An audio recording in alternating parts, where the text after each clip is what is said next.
আমি আমার এই চক্ষুদাই চিরচরণের মতো বিসর্জন দিয়েছি। তবু কি আমাকে একটিবার দেখা দেবে না?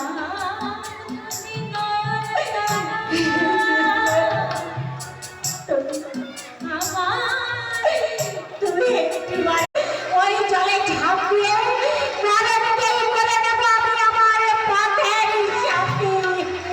কি হয়েছে? কি হয়েছে সাধু? তুমি এরকম করছো কেন? রক্তে যে চোখ দুটি একেবারে ভেসে যাচ্ছে। এভাবে কে তোমায় আঘাত করেছে গো? কেউ আমায় আঘাত করেনি গো। আমি আমার এই অবাধ্য চোখ দুটিকে একটু শাসন করেছি মাত্র।